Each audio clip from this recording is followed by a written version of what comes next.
Good evening, everybody. Del and Sam and Franklin, it seems like summer has officially ended. I can't quite remember when the last day of summer was. Maybe it was Monday or Sunday. It was Sunday, wasn't it? Yeah, it was really nice. And that's it. Summer's over. Oh, well, not to worry. Could be worse. Welcome to just arranging my screens. Scruffy bench this week. It has been a busy old clock week, which is something I seem to say the whole time, but it is getting busier. And if you've been following along on Facebook and other stuff, then Rachel, no Team Open Clock Club tonight, I'm afraid. Had a better offer, so two better offers in fact. So there you go. No, work is just getting busier. I think in that sort of world, the university sort of world, students are back on campus and events start and lectures start, and there you go. So we're on our own. Oh well. Hi Jeremy and Ken. Welcome. So yeah, it's been busy, bit of a catch up. I'm hemmed in tonight by, I've been getting the springs out, which is why I've got my glasses, safety glasses at hand. Kind of hemmed in by projects at the moment. The walls are closing in. Normally I'd put a new bit of paper down, but we're going to be doing cleanings. It's like the most boring thing ever to put on a live stream, but it needs to be done, and I haven't had a chance during the week, so I thought, whatever, I'll just get on and do it, and hopefully it's not too dull. Hi, Andrew. So, yeah, I had a French clock on the bench during the week, and slightly my sort of fault, well, always my fault, for not kind of anticipating problems with it, but I don't know where the wheel's gone now. But again, if you follow this on Facebook, probably thrown it away in disgust. Oh, there it is. I was working on this French clock, Pendule de Paris, pretty standard fare, nice quality clock.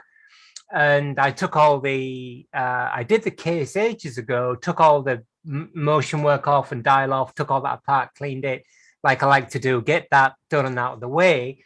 And I thought, because there wasn't much sign of the movement being worked on recently, and there's a good reason for that.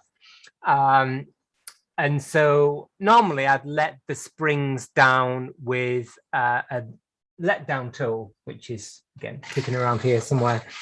But I thought, no, I'll just take the motion work off and allow the striking train to run down. And then there was this kind of loud noise. And I thought, gosh, that mainspring must have been very sort of cemented in the barrel, which is not unreasonable because I know it's been about 40 years this clock has been sat in somebody's garage. And so I didn't really think much of it. Then about a minute later, there was another similar click, and I thought, oh, that's not right. There's something wrong there. The third time it happened, I was doing something else. I was in the room. The third time it happened, I went across and I could see that there were about 5 teeth missing off this wheel. And then when I had a closer look, I don't know, the real focus, I saw that the wheel's been gotten at. You can see it's got lead solder on it, soft solder on it, which is kind of, well, it's not kind of a shame. It's a big shame because you wonder how that happens. Who knows how it happens? This wheel is pretty indestructible, beautifully made. So I wonder whether at some point, I do know a bit of the history of the person that has been repairing this clock 40 years ago. So I just wonder whether they tried to take the plates apart without taking the power off. Anyway, whatever happened, Luckily, people on the Facebook group kind of stepped in and helped me out a little bit there. And so that's kind of resolved now. So that's okay. And you can say I haven't yet made a new wheel, but I would like to do. I don't have those facilities, used to do, don't have them anymore to make it in-house. But my co-author, John, has got a lathe with wheel cutting equipment. So I might ask him to make one. Anyway, put that across there. So that kind of delayed me, and then both mainsprings had been shortened and the holes needed redoing, so I did those. I looked at some French clock mainsprings I had in, some new ones, these things. And although these are very, very, as I always say, very similar in thickness here, they're about 0.3. They're just massively strong. They're nice springs, but so they were no good. They're just far too strong. They'll tear the whole thing apart. It's already had a hard life, so I used the springs that were in it, and all good. So that's done, but that took me until this morning to get it sorted out. Now, somewhere I've gotten, oh, here they are. I'll put some gloves on.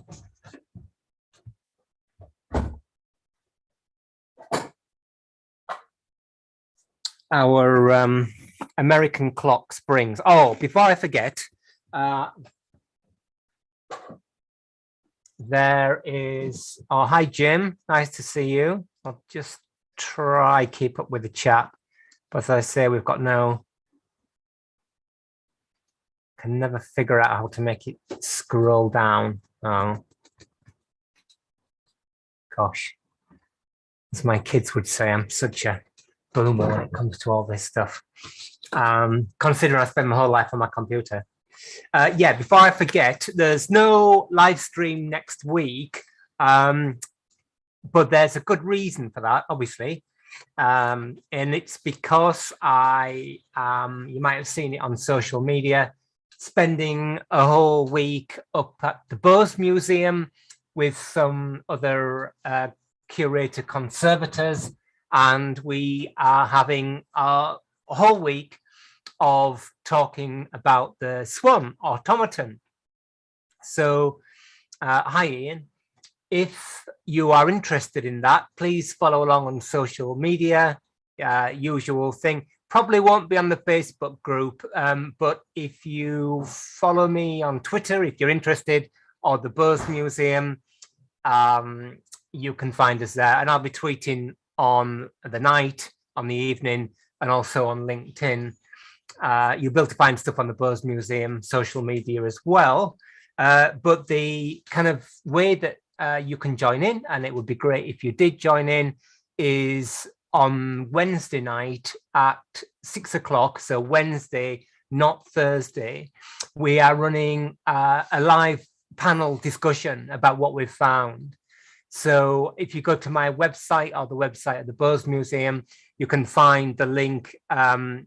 I will actually, because I think let me see if I can do this.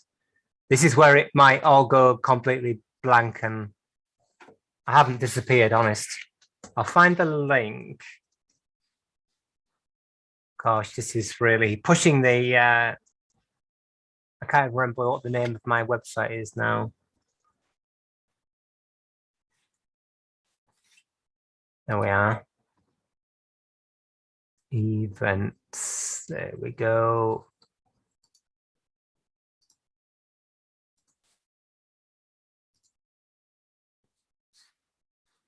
All right, the live chat's disappeared now. It would have done, wouldn't it? There we go. Gosh.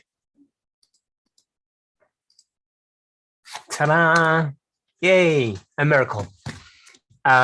So there is the link to the, well, it's a link to my website, but that gives you all the information about the week. So it's going to be really cool. It's, I've been working with that automaton since 2008, and that is long enough, believe me. I'll just, oh, that's very,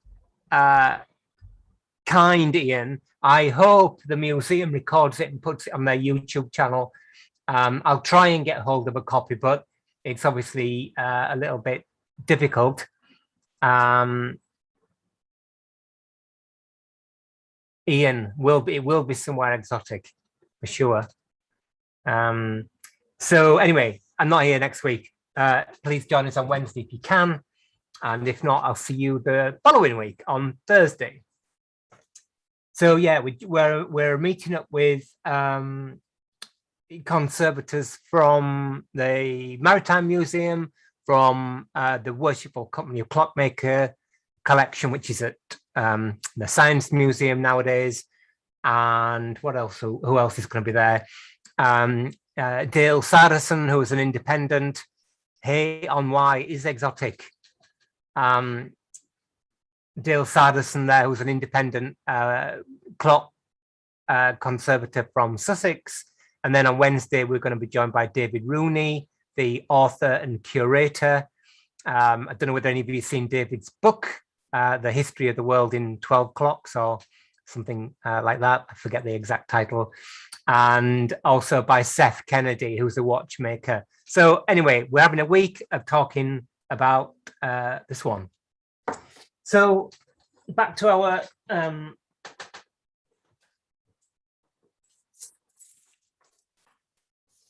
American clock, live stream clock, cables everywhere.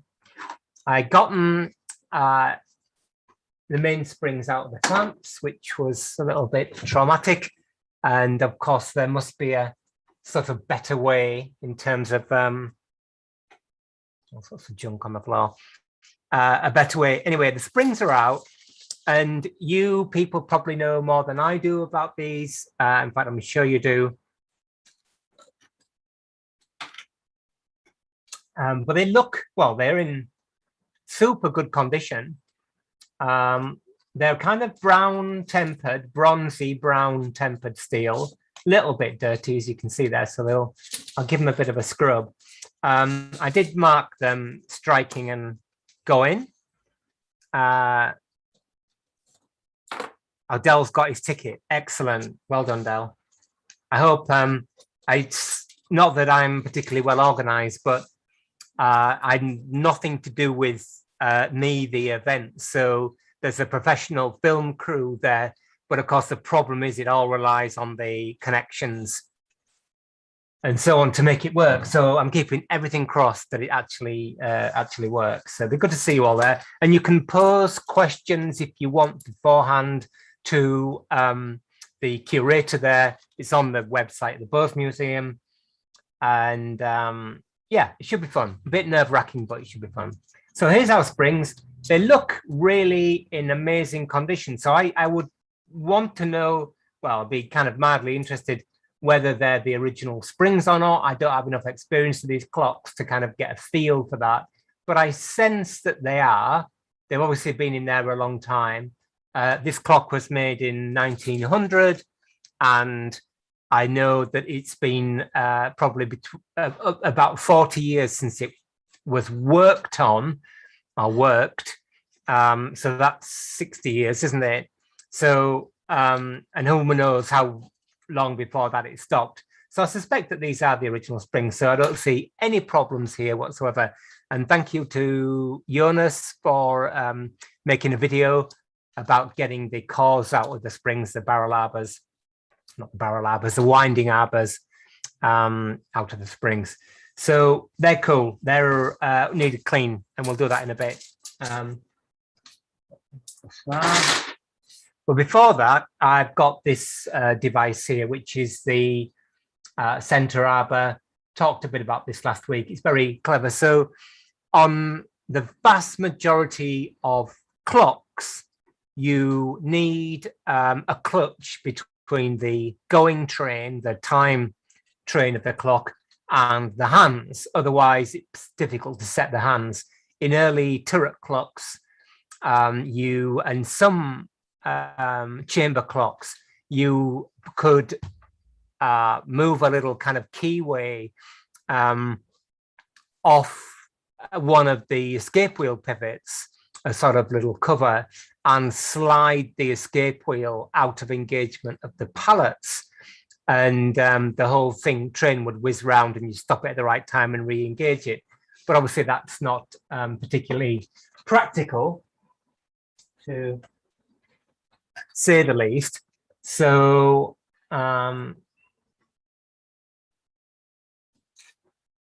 where's our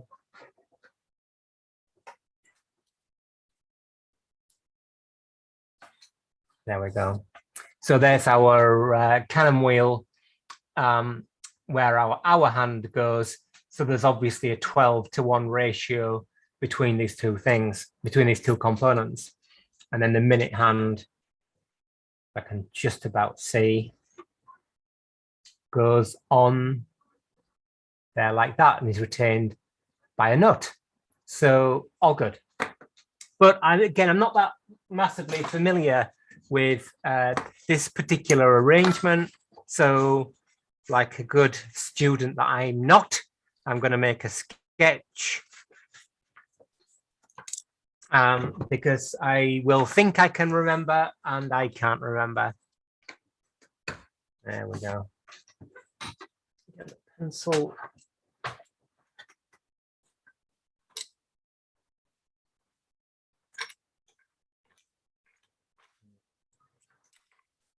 Not enough pencils. So I've got a pencil here that's adapted for use at sea, as the saying goes.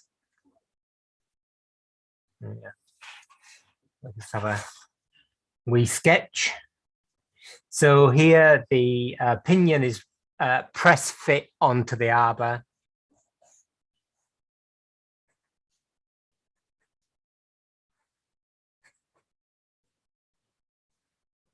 Then we'll find out in a minute, but I presume that when we get this apart, it'll be interesting to see. There's probably a separate washer here, and then a spring, which is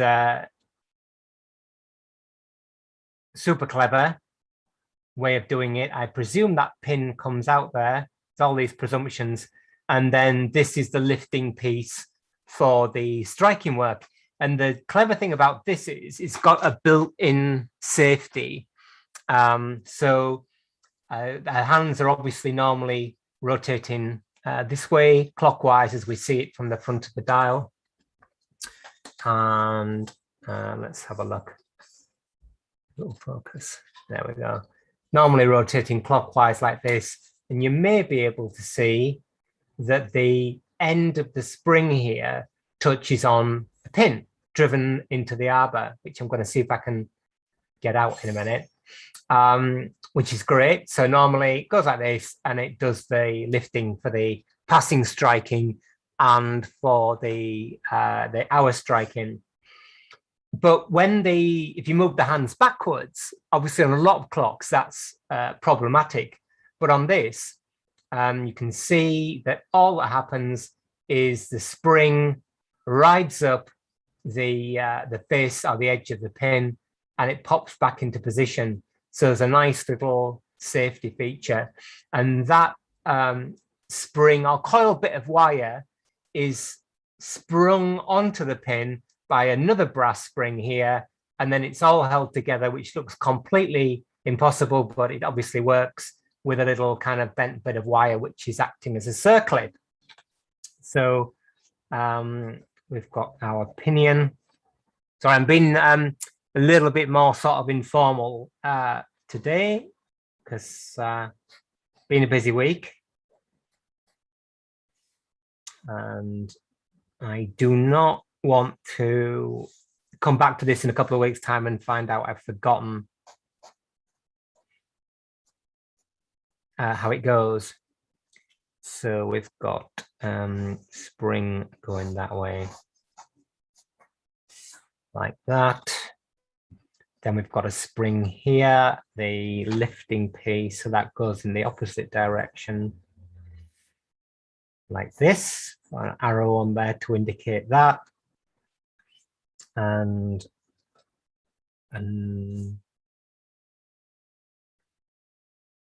so those pins are in line.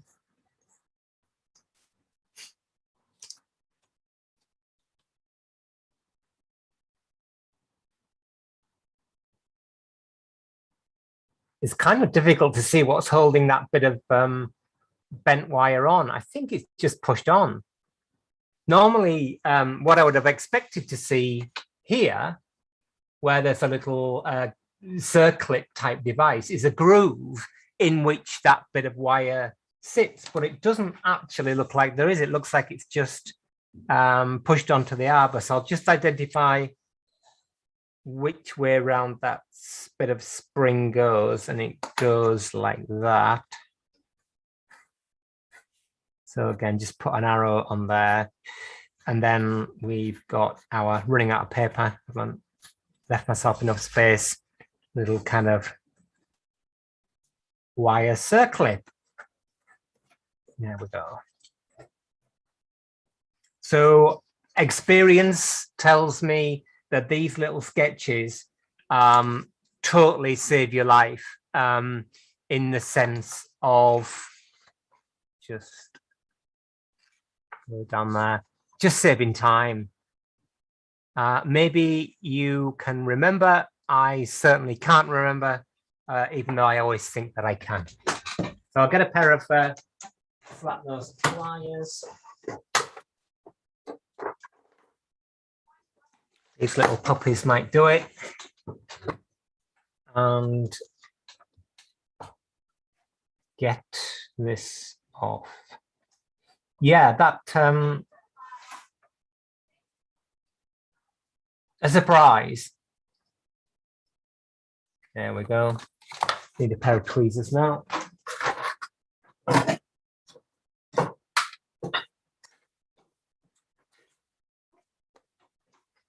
That this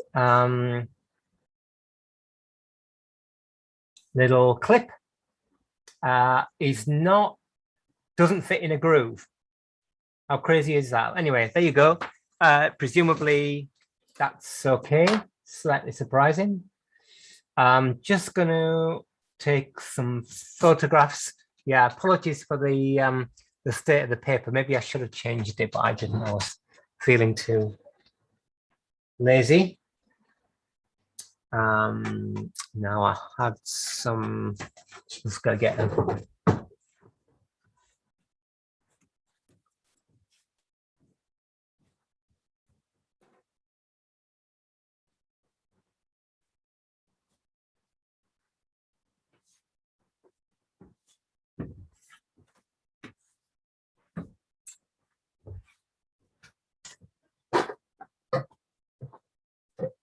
Photo scale. I'll try and at least stick to my own bad habits or good habits. So photo scales, really useful, and you can get them as a free download from my website. I just did them on CorelDRAW, so help yourself.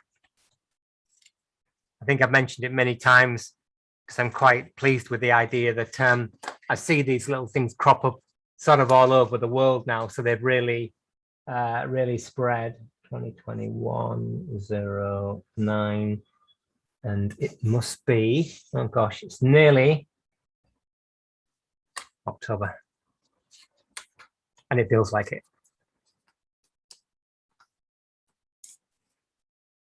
So cameras in use. I'm just going to use my phone to take some snaps, and again that'll act as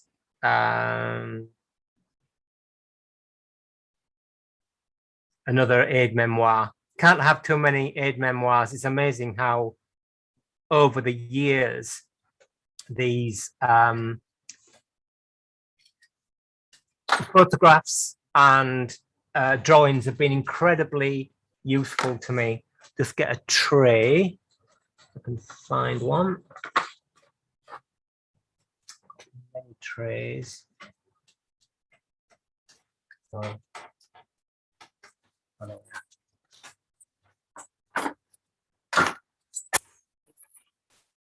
French clock spring avalanche. There we go. Scruffy tree, but it'll do.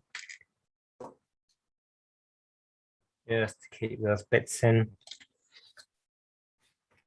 Well, let's have a look here. Yeah, cool.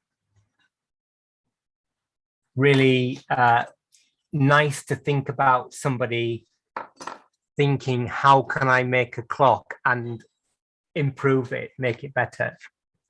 So let's just have a look at this pin.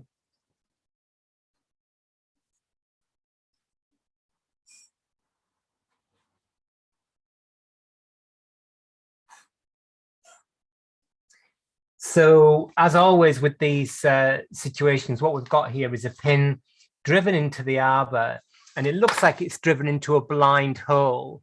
Hi, Mark. Thank you for joining us. You haven't missed anything, apart from news about Ian's holiday.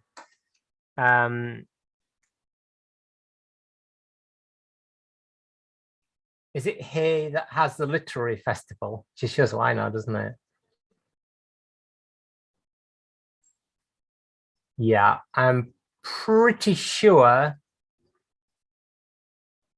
that is blind there, so you can't drive the pin out from the back. So I'll give it a little tweak with turn that off, with brass line pliers, and I hope it comes out, because unless I'm missing something, if we can't get that pin out, we also can't get this friction work apart. And is it one of those things that you leave somewhat mutilated brass line pliers? Oh, they're my slotted pliers for pushing pins out and things like that. So they're actually no good. Good to man the beast, to say, as my old granny used to say.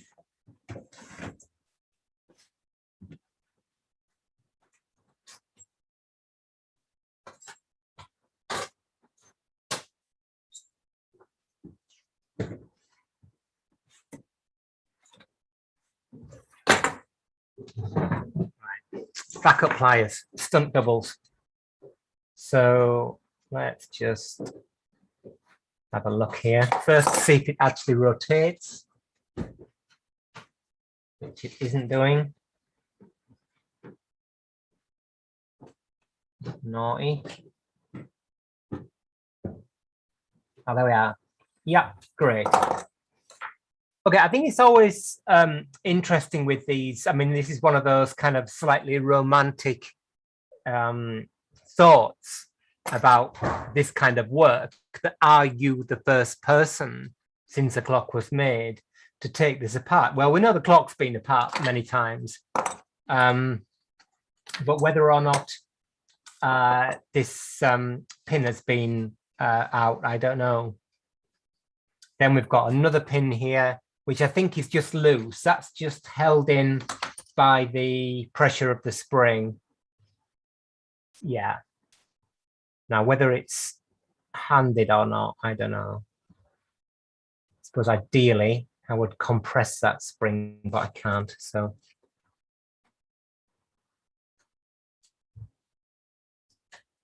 there we go. Good.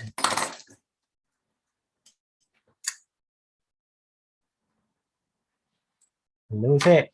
There's a little pin. Seems to be symmetrical. Not too worried about that. Then our actual friction spring lifts away, which is cool. Then the washer, little domed washer, not solid. Then our wheel, and what I want to do, of course, is to see again whether this is handed.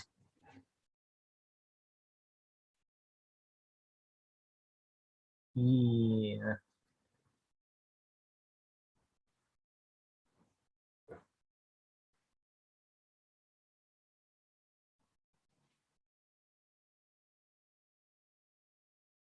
It doesn't seem to be marked in any way.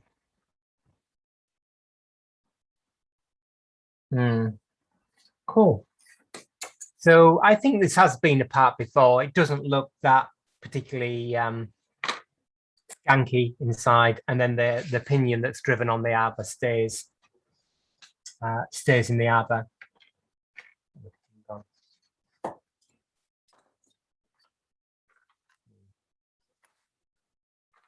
Disappeared. Anyway,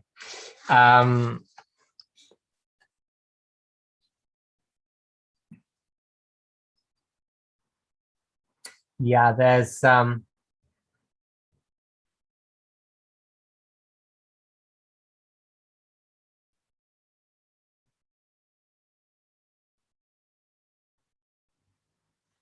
pinion, the arbor underneath is upset. It's sort of slightly squidged together. So presumably the pinion is driven on from this direction, doesn't need to come off, doesn't move on the arbor. So, so there we are. There are our components from our friction work, which I'm going to begin to clean. And we'll have to put the extractor on, so it might be a bit noisy.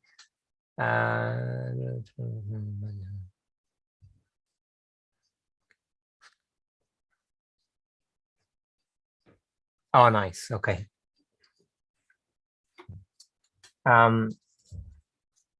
Team Open Clock Club's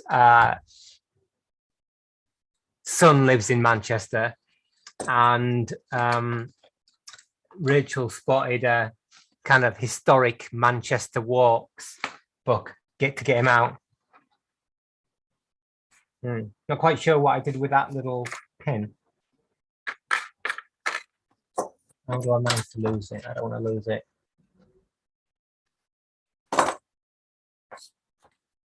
Not actually been anywhere. Oh well. That would be a shame if I lost it after all that, but maybe it'll turn up. So I think it's, what do we want to do here? There is just something else I want to look at because I just want to get it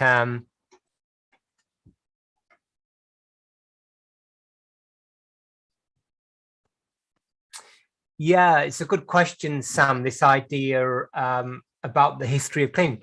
You may or may not know that Jonathan Betts, who was the used to be curator at Greenwich, has just written a book about the history of repair, I think, of clock repair. So that idea of swishing the whole thing around in a bucket of paraffin, which actually I think is a kind of a really good idea. If that's all you can do, that sounds pretty non-damaging to me. You hear all sorts of stories that there are, and I can understand that their clock repairers were sort of itinerant and you would do work in the house. Because if you have got something like paraffin or something like that, or even just brushes, you know, if you've got a long case clock and you clean it every 2 or 3 years, all you need to do is take it apart, give it a bit of a brush, stick it together, put some oil on it, and it's absolutely fine. You kind of don't need to be doing what we're doing in terms of immersing parts in solvent and so on. I think that's a really good way to clean. So it'll be interesting to see what Jonathan's book says about that, what historic evidence there was. And also, I think he's giving the next AHS lecture. I see we don't have Chris tonight, so but maybe somebody knows, or maybe they can look it up. So the Antiquarian Horological Society run a lecture. I think it's every second month. It's online as well at the moment, and I think Jonathan's giving the next lecture. His book will be published by, was it Cambridge University Press? Can't remember, but I think that's kind of quite cool. The idea of cleaning clocks in the way that a lot of people clean them today, I think, is a post-war kind of phenomenon.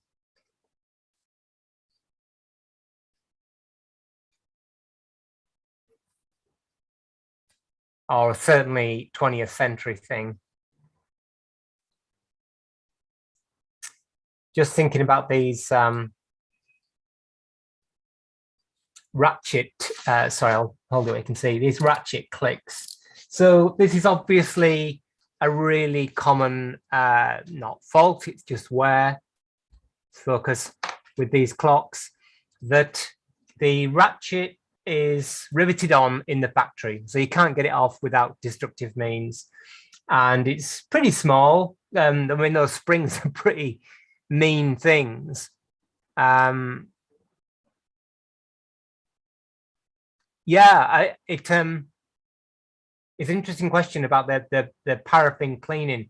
When I were a lad and I used to be in the shop, people would say they oiled their clock with a feather, or they would put a bit of paraffin in the bottom of the case in a little container.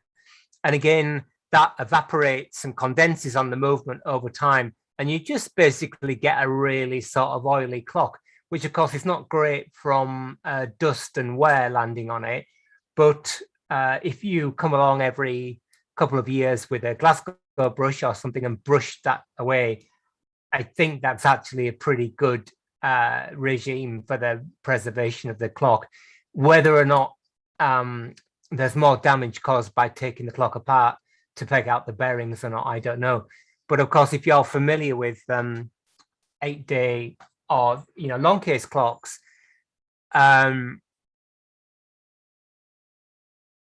it's dead easy to do that. You can take a clock apart and put it back together as long as it's not broken in kind of a couple of hours.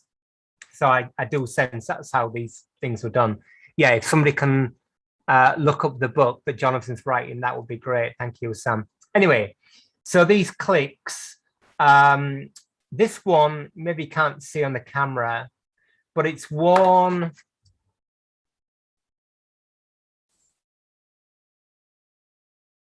at least about halfway off the wheel. So that's three things are happening here. Firstly, the click spring isn't helping it because it's kind of pulling across naturally.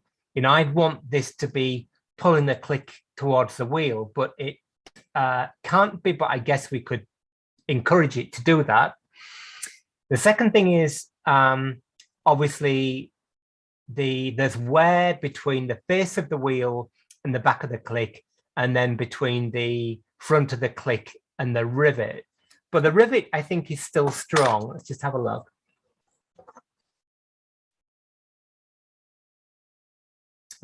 Yeah, not brilliant. Right, okay. So the rivet is pretty tiny on the back and it's a bit loose. Just check the other one.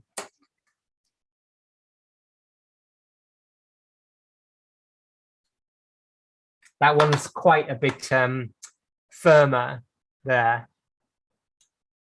So, yeah, I mean, this is a miracle in a way that this clock has survived 121 years now and is still going to be functional, we hope. But this is a problem because not only, of course, if the click disengages, can it damage the clock, but it can also damage the person, break your fingers in extreme case, and we don't want that. So you've got a relatively big spring on a long case clock, like an 8-day European long case clock.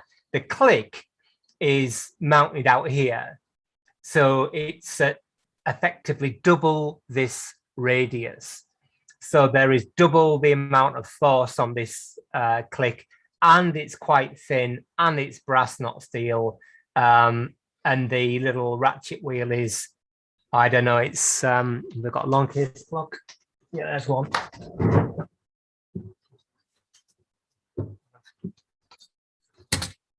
It's about a third of the thickness, and yeah, at least half the radius.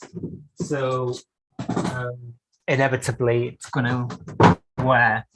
So I did put this question on Facebook group and said, what do you do? Because a lot of people there repair these clocks the whole time.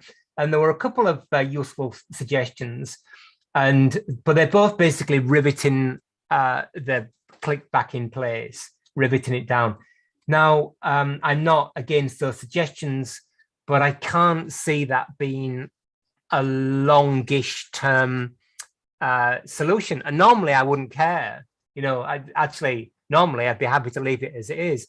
But the problem, as I say, is that you've got this whole safety thing. And what I don't want is somebody ringing me up, or even more importantly, somebody's solicitor ringing me up, or lawyer or whatever, and saying that clock you repaired, my client, they were winding it, the click broke, and maybe that's a little bit far-fetched. But when I signed up to the National Trust recently as a conservator on their kind of registered thing, it was really interesting. And it's easy to get too excited about these things, but in the past, okay, thanks, Sam. Can you or somebody look up the next AHS lecture, Antiquarian and Horological Society, and see if it is Jonathan and he's talking about, oh, somebody has, Ian, thank you. Short History of Horological Maintenance, Tuesday, 12th of November, AHS lecture by Jonathan Betts. Thank you, Ian. So presumably the book will have been launched by then, but anyway, it'll be interesting to see what Jonathan says about the whole bucket of paraffin, or bit of sort of paraffin in the bottom of the clock case, slowly evaporating and condensing on the works. Just going back to my insurance story. So what used to happen when I did this 15 years ago is that they, and obviously I'm not an employee of the National Trust, but I'm just recounting my recent experience, is they used to say, yeah, you need professional indemnity and public liability insurance for however much it was, 20 million and 5 million or something, whatever. And so you would just get that and all was good. It's changed now. They don't, at least in my case, tell you what that should be per se. What they say is it's your responsibility. And the point I'm getting to here is that they also say you need to keep your insurance, even if you're not working for them, in place for 5 years after your work. So I don't offer a guarantee with my work. You can see why, but it's just kind of interesting. And again, this is absolutely why I would say to beginners, only ever work on clocks you own. That experience this week with the French clock and that broken wheel, total nightmare if you have a client breathing down your neck. I was really lucky. I've got all sorts of kind of options there. But you just don't want to be in that situation. And I know I've said this a lot, but dead easy for your neighbor or a friend of a friend to say, oh, I heard you started repairing clocks. Can you just? And I would say always, don't do it. Just say, I'm really sorry, but I ain't got insurance or whatever.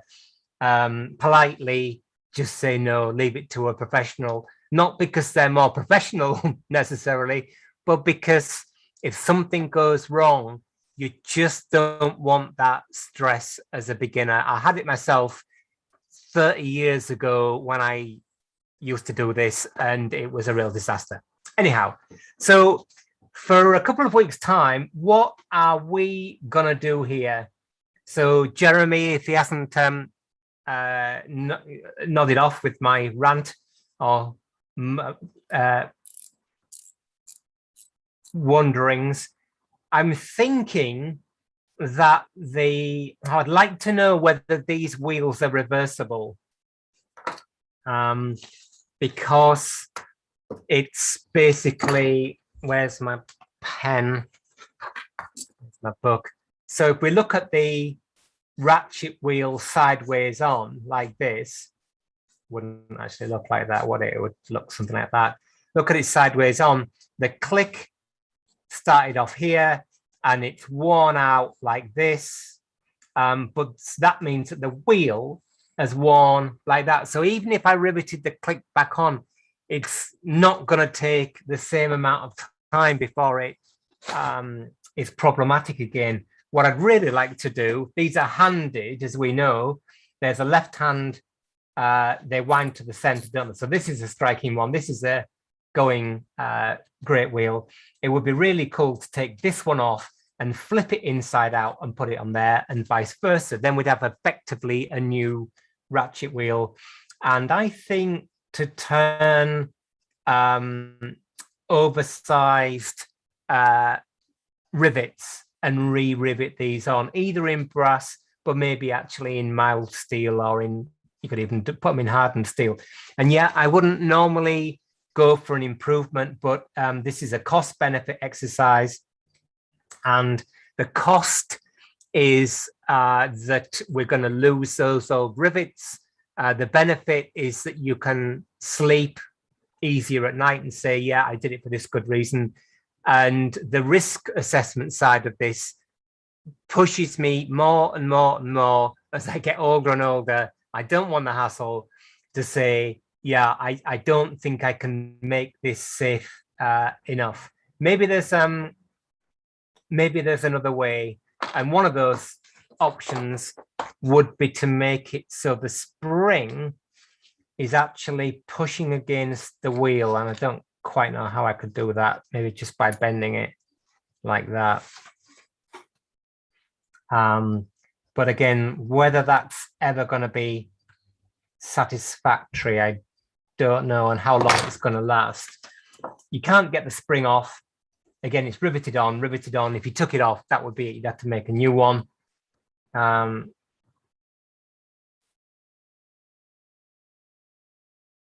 Yeah, I just kind of bent it back a bit, and it is. No, it's not really helping. That's never going to work properly. I think, anyway, answers on a postcard, please. What would you do? And the answer might be never repair a clock like this, which is fair enough. So I'm going to wash these anyway and clean them up, and then yeah, decide what to do. I think I'm going to drill them out and fit steel ones. And when I fit them, if you look at the area that this thing takes up, it's quite small. So, but the click is out of the way because it fits into a groove, and the wheel's out of the way. So I would be tempted to make something that's a bit.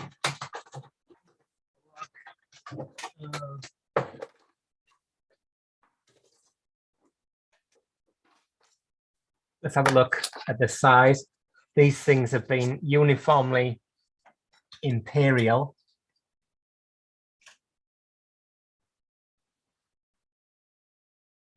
Two, three, four, 5 30-seconds, or 4 mil.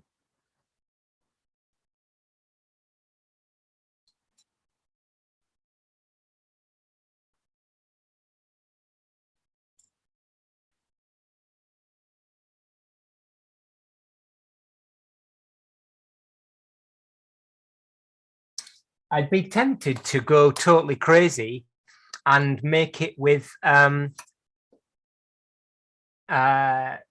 1/4-inch head, so it's really holding the click down. And as I said, I'd like to get this off, but I'm not sure if that's going to destroy it or not. Could you add a small piece of bottom each click to widen them? Use glue to fix. Can use a small piece of piece at the bottom of each click to widen them. Oh, I see. Well, the thing is, with doing anything with your click, you've got to get it off. And yeah, it's the problem is that it's turning at an angle, and that turning, once it moves away from being the force being straight, I'm not explaining myself very well. I'm drawing in my nice book. So what you've got when the thing is new, here's the click like this. The wheel is here.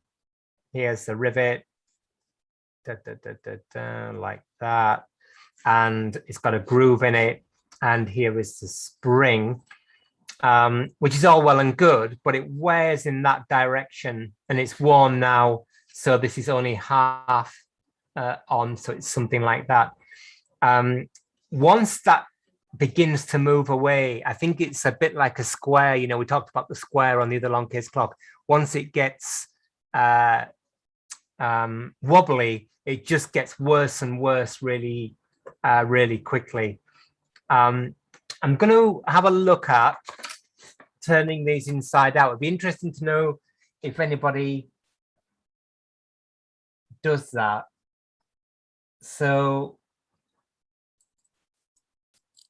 we know that the wheel turns on the arbor. Okay, and this might seem like a bit of a pointless time much going to watch more specific time not to take about time much recommended you don't get a kind of gasoline let it air dry. Oh, that's cool, Ken.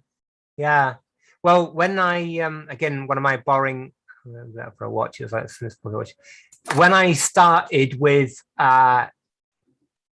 in the shop, there was a Griner automatic ultrasonic watch cleaning machine, and the only thing you had to do was to take the balance out, because they used lubricating fluid in the final rinse. So you used to take the balance out complete and wash that separately. And then the whole thing used to go through assembled, obviously with the hands and the dial off out of the case. And it was incredible how clean that got the movement. So I can believe it with the Timex thing. Totally believe it. If you've got an ultrasonic watch cleaning machine, they're incredibly sort of vicious. Right, I'm going to go completely off piste here in the name of experimentation, and I can see, I don't know if you can see it there, but this metal on this washer thing is sort of like dragged away where the arbor's been driven in. There's a steel flange on the arbor here. So I'm going to try and drive this out because this is, after all, using a term very advisedly, kind of educational or experimental anyway. So I'm going to go get my bench vise. I would do it on here, but you can't see it.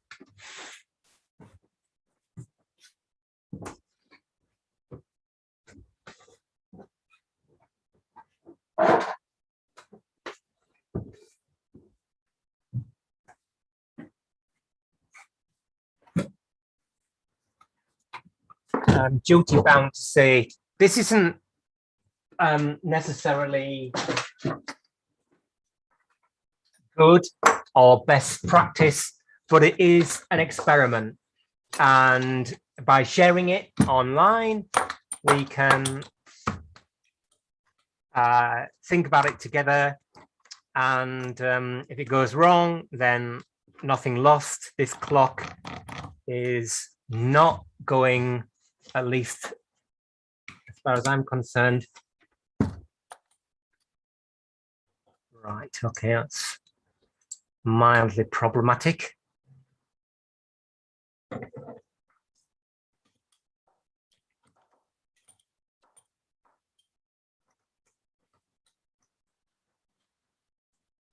Just try, I won't go crazy at it, but try knocking that out.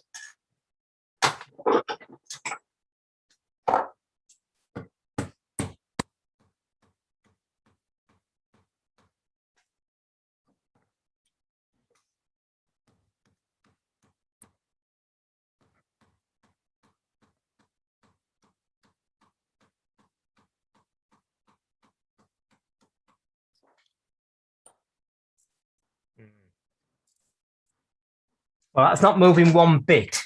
I mean, I'm not really going bonkers, sort of hammering the thing, but I don't want to do either. One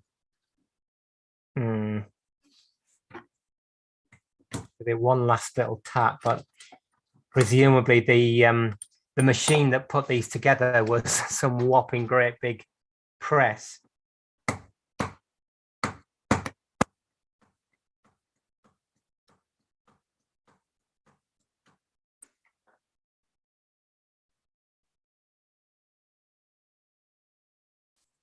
No.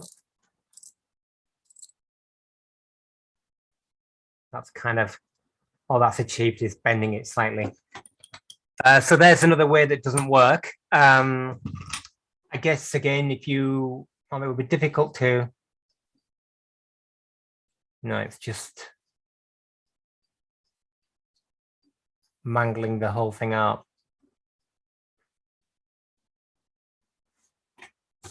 Mangling it up.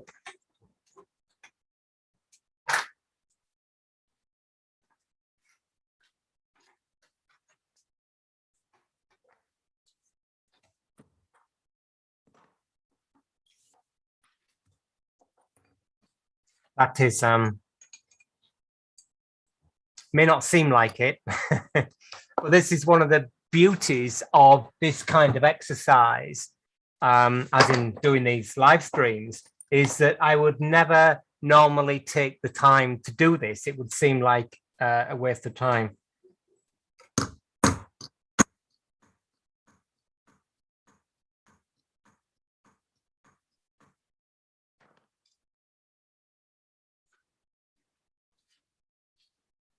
No, that's just breaking it. So that doesn't work. Nice idea. Well, not a particularly nice idea. It has just started to.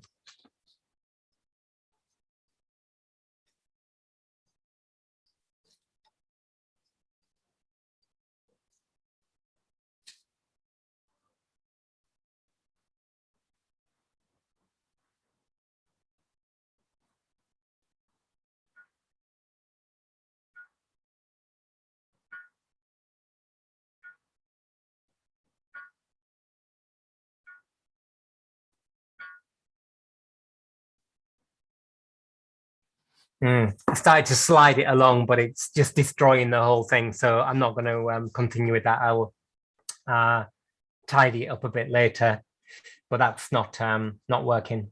But it's proceeded to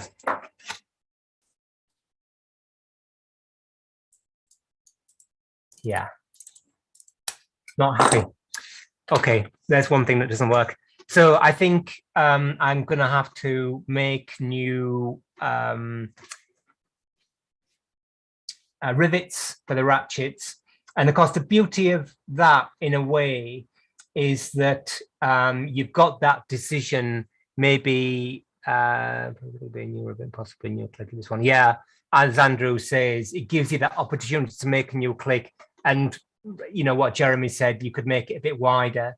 It doesn't actually need to be wider per se. It just needs to be. Well, it doesn't need to be anything. It is what it is. But if it's this whole thing. You know, do you just say, okay, the clock is a relic, we're not going to run it anymore, it's unsafe to run, or do you intervene? So I think the important thing is a bit of a conversation about it. So back in a minute, bit of a comfort break for 2 minutes. I'll see if I can find my thing. So back in a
Right, back. I think it's time to do a bit of cleaning. So if you thought that was already dull, this is going to be even duller.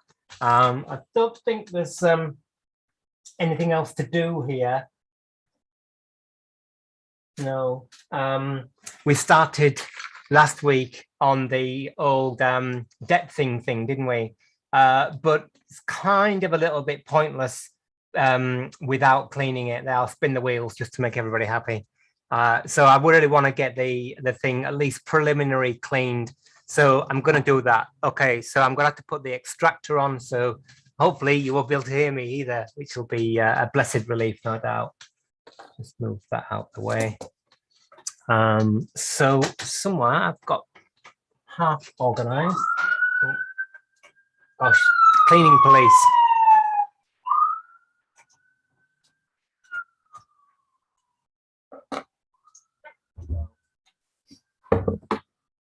Get this apart, move that up.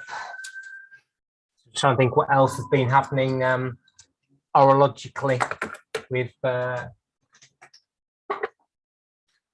seems to be taking forever, but we're now typesetting our second book, which is just talking about writing books. Oh yeah, and of course next week or the week after, sorry, we've got these pivots not to sort out. Now everybody's gonna absolutely love this, but I'm not going to do repivoting. I don't think. Never say never, but I'm not really in the mood for doing it. Doesn't need doing, he says. So let's get our train wheels. So for cleaning, I know most of you have heard me banging on about it before, but I just use paraffin for a clean, then a rinse. I dry in medium maize cobs, which you'll see in a bit. Let's zoom in. And actually, for the book and for these live streams, I use these white plastic trays, which look really smart. And the good thing is you can see things in them, you know, as we get older, need more light. However, the ones that I prefer are actually the Patterson photographic trays. They're like a lot better. And they're my favorite. I need to bite the bullet and buy some. Once I've done a couple of commercial jobs over the next few months, I'm going to actually buy some because they're my favorite and they've got a pouring lip and they've got ribs in the bottom. So the junk that comes off this clog part stays in the bottom. Oh, second book. Yeah, it's just it's the progression from book one. Thank you for asking, Andrew. Your 5 is in the post. It's the striking Smith-Enfield clock. So I get all this reinforcement from readers, but also from mostly from seeing people struggle with taking on too complicated clocks, basically French clocks, you name it. I've done quite a lot of repivoting for people. So yeah, it's rack striking two-train Enfield clock, which is actually easier to get and more plentiful and less expensive, weirdly, than the single train ones. So yeah, it's that two-train. So there's going to be the depthing and bushing book is in that as part of it. That was a pre-publication. What else is there? And then there's a chapter on rack striking separate from the actually taking it apart and put it back together again. So kind of a bit about the geometry, how it works, all that kind of stuff. Okay.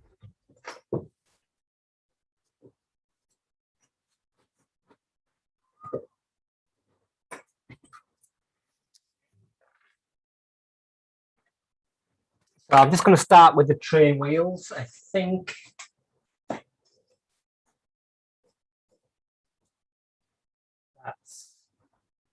them all. Typically, for a few reasons, again, for a beginner, I would advise if you're doing a 2 train clock or a 3, I would advise you don't do 3 train clocks as a beginner. But if you get into this situation, it's a good idea to keep. Oh, thank you, Andrew. That's very, very kind. It's we've been writing that book for years. But anyway, we've done all the photography, done all the drawings, done all the text, other than the kind of introduction and stuff. It's going to be called Establishing Practice, because I won't go on about it too much, but basically what tool purchase? Oh, trays, cleaning trays, Ian. These cleaning trays look quite smart, polypropylene ones, but they're actually not as good as the photographic developing ones, the Patterson ones, white, because they've got the ribs in the bottom and they've got a pouring spout. So when I get some cash, I'm going to buy some of those and use these for storage. Photographic trays. Thank you, Sam. Yeah, so book 2 is obviously it's about taking a clock apart and putting it back together again. But in book 1, we were very prescriptive about that. We said, do this, do this, do this, and you'll get it done, because the whole point of that book was to get people started as a confidence building exercise, whereas book 2 is about practice. So it's about decision making. It's about things like this. I really don't like that you must do it this way, mustn't do it that way. There's a wrong, as I bang on the whole time, there's a wrong or right way to clean a clock or repair a clock. So who makes those decisions? Well, you do. You have to be responsible for your decisions, as I do, embarrassing as they often are. I've got a feeling that these are marked, aren't they? I think I said last week, somebody scratched on these. Striking and going. Can't actually see it now. Yes, they have. So I don't need my bit of cotton tape on there anymore. So yeah, it's called Establishing Practice. So I'm gonna have to put the thing on. So apologize if you can't hear. Say it's probably a blessed relief. Try and keep it out of the shot a bit, like that. It's before I disappear into the wonderful world of cleaning. The extractor I use, because I work from home, is a carbon filter one. I'd prefer to have extraction to the outside, which is much, much, much better and a heck of a lot less expensive in the long run.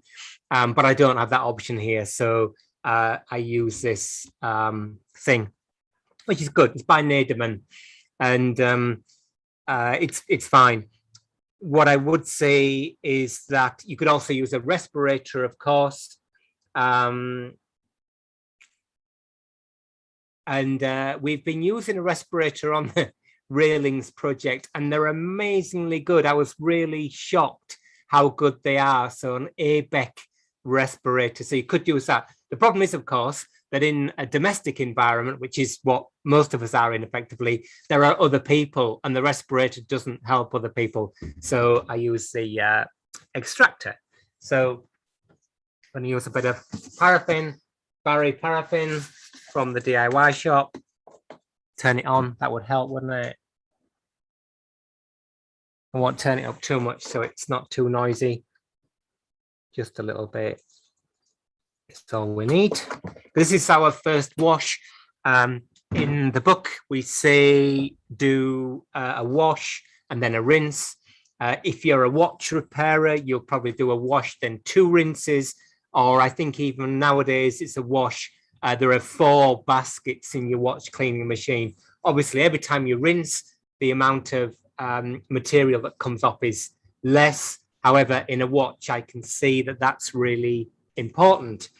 For domestic clocks, they're not in sealed environments. I imagine within 1 week of taking the thing back to their client's house, or even before you get it back to the client's house, especially if it's on a test stand, it's already going to be dustier and dirtier than it's going to get you're going to get off there. So all I want to do here is do some preliminary cleaning. My favorite brush is the number 2 Glasgow brush here. Probably would have been a good idea to let the thing soak, but I've been talking too much. So yeah, separate the parts out for all sorts of reasons. Firstly, you don't really want them clanging together. So if you're doing something that's particularly delicate with a fine finish, gilded finish, then you might actually just want to wash the parts individually. That's not massively practical for a clock like this, I don't think, but you know, each to their own. So I'm just going to have a little rinse, but I would keep the sizes of the parts separate. You don't want big parts clanging onto small parts. You'll notice that rather naughtily, I don't have the ferrule on my brush taped up. I should. I've got some somewhere that are. I don't know where they are. So I'm just getting these things wet to start with. And then when I've done that, I'm going to start with my Glasgow brush. So let's start with the fly here. Now this fly is open, it's just a crimped bit of material, so it's dead easy to clean it. But where you've got bearings, bearing holes and things like this cannon wheel, then I think the best thing to put through there, you could use pegwood like this, tapered. That would do reasonably well. And you can put a bit of steel wool on there to clean that bore out. It says looking round for it. Seen it about 3 minutes ago. Can't be far. There it is. So a bit of 4/0 steel wool. Again, this is only our very preliminary first wash. A little bit of steel wool. So you would always have to rinse this away anyway, but I would maybe just clean out that bore there with steel wool, like that. Or, and again, I do know where this is, but I've chucked it out. I'll use this instead. Bit of cotton tape, trap it in the vise, evenly placed there. Push that through. It'll go through. It's quite chunky tape. I might have to get some thinner stuff. You're going to behave. Yep. There we go.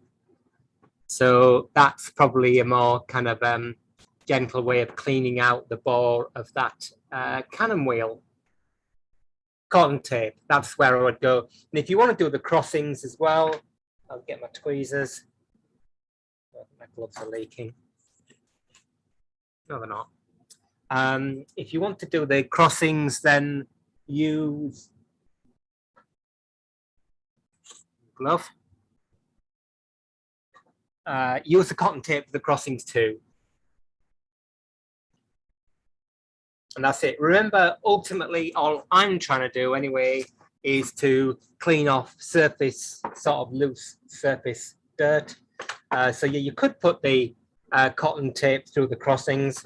I'm probably not going to bother on this. It's quite tarnished, and whatever this sort of gilt or gilded surface is, it's a little bit sort of brown, tarnished.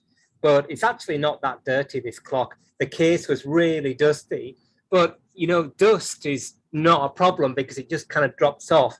As we've mentioned before, I think on the pub clock, it's that sort of combination of 1950s soot, coal fires, tobacco, that kind of thing that's a problem. Always remember with your steel wool to dispose of it responsibly because it's a fire hazard, particularly when it's soaked in paraffin. So when I've brushed things, I'm actually just going to keep them in this tray for the time being. but, and then I'm going to put them in a dry maze, and then, oh, it won't be next week, but the week after next, we can go back to checking the depthing, and we can thrash it out. All right. Nice point, Sam. Yeah, Martin Matthews, is that Martin Matthews, isn't it? There's that nice film on him.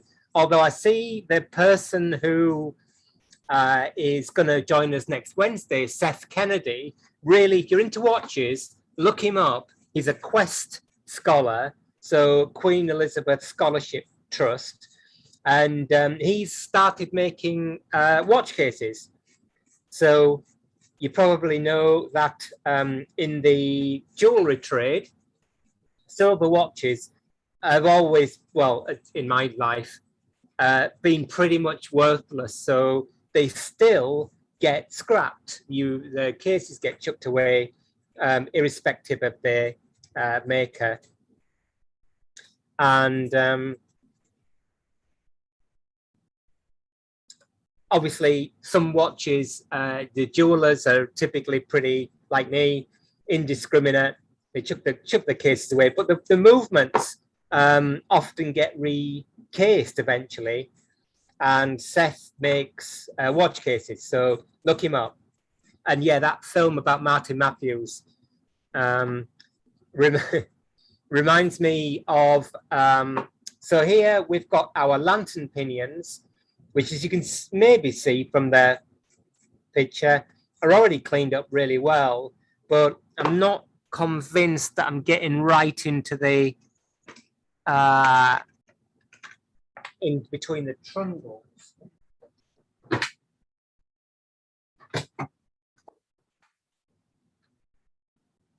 So I've got flux brush without any flux on it, but the problem with that is it's too weak.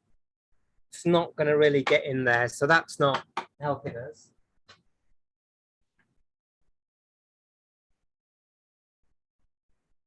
Here's one with the bristles cut down, always useful. Yeah, that's much better. Sorry, that's much better.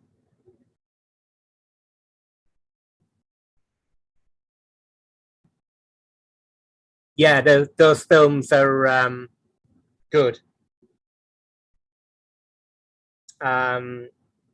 It reminded me when I first went to college, and there was a massive sort of obsession, maybe there still is, I'm just not part of that world anymore, about mercury fire gilding. And obviously, mercury fire gilding is an incredibly potentially dangerous process. It can be done, you can still do it, but you have to capture all the mercury fumes. So you need a lot of expensive kit. It can still be done.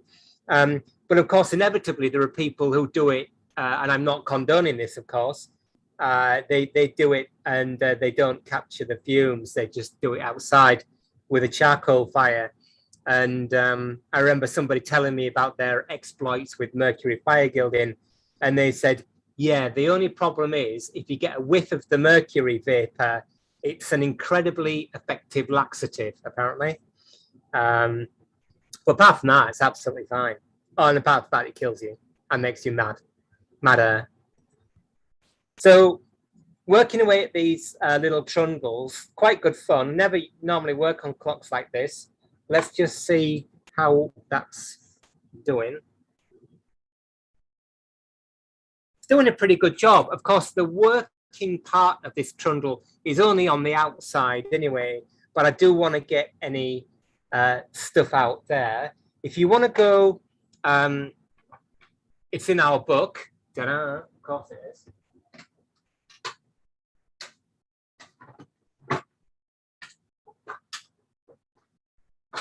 That's what I'm looking for, my box of brushes. So the kind of principle here with the cleaning, I'm again not going to say, yeah, Andrew's right. I mean, I remember I've seen it, people scrapping Verge watches, just getting the movement and not even taking the pin out from the joint, but just kind of like twisting it out, throwing the movement away. I'll throw it in a drawer and then scrapping the case, unfortunately, which is incredibly sad. So I'm not saying how to or not clean a clock. I've got no idea how to do it. Other than, again, you are responsible for your own practice. And my practice is that you start with something relatively benign, like this brush and the old cotton tape here, which is quite useful for these, this count wheel and for the crossings. And then so there's, as one of my students said, flossing the crossing works really well. If that hasn't reached a stage where you're happy with it, then you would go on to the next thing. And this clock is actually in really good nick. But let's say if the pinions were really rusty, then I might use a bit of steel wool on there just to remove any surface rust. And if you want to get further into the trundles, then you can employ the cloth.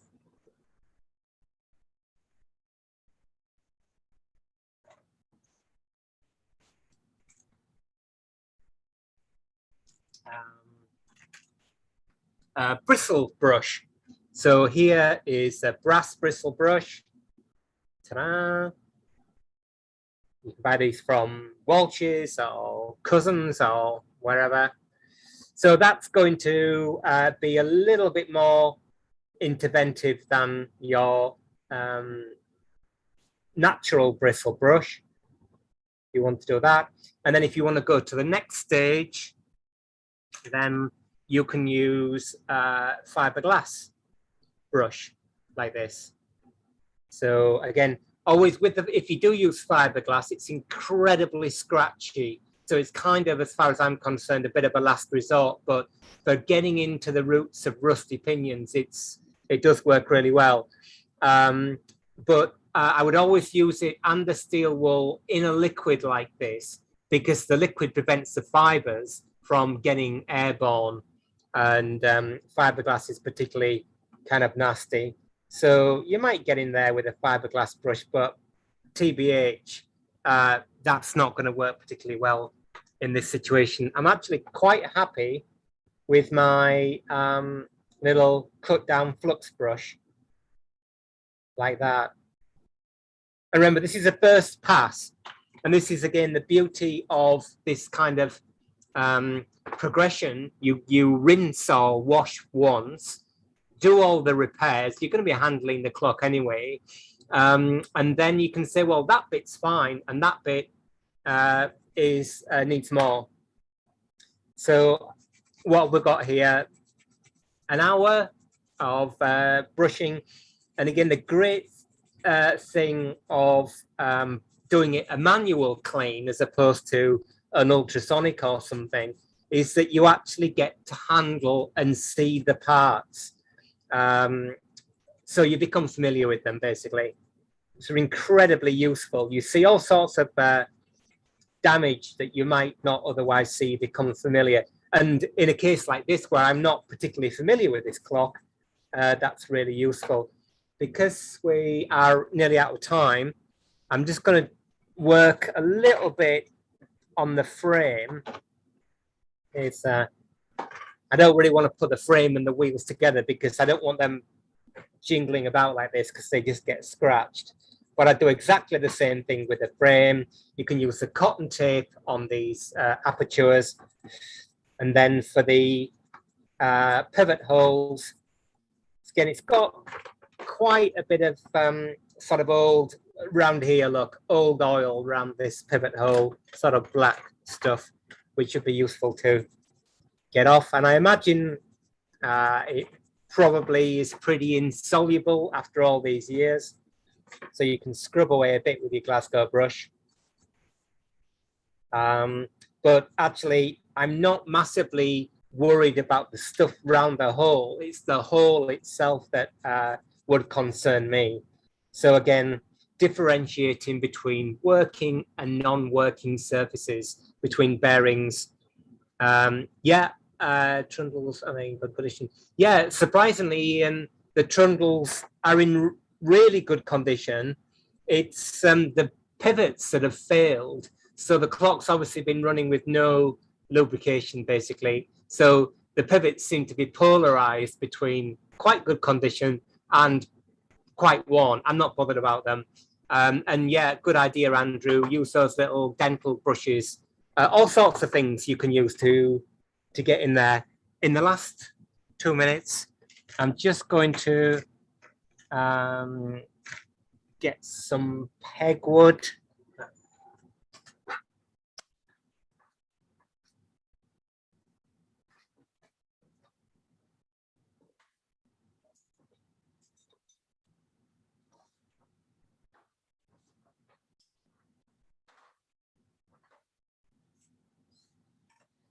So just get some pegwood. I always do it the same way, being a creature of habit.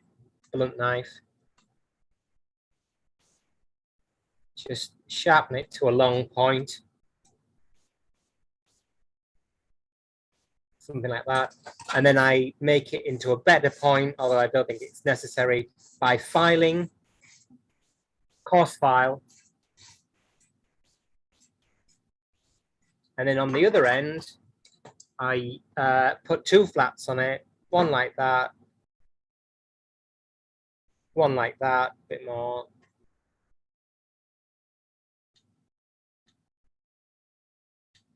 And then file a point like a drill. So you've got a oil sink cleaner on one end and a pivot hole cleaner on the other. So let's look at the fly, which is right up here on the corner, I think, isn't it? That's the fly pivot. So I pivot out, and you can see there, look, straight away, skanky. Like that. And again, this is more effective, of course, when you use it in the solvent. Clean off the wood. Continue, do it again.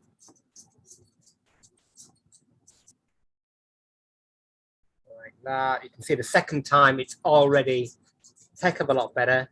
Still pretty black. So what I'm going to do there again is just to get a tiny bit of steel wool, and I put that in the hole. I don't want to it to mark the frame around the hole, but I just do that. And then of course that actually cuts quite rapidly, so you've got to be a little bit careful with it, but it speeds things up. And then same thing, keep hold of that steel wool and just get in the oil sink. Same in the oil sink at the other side. And for a first pass, that hole is done, but without damaging the plate around it. Let's just...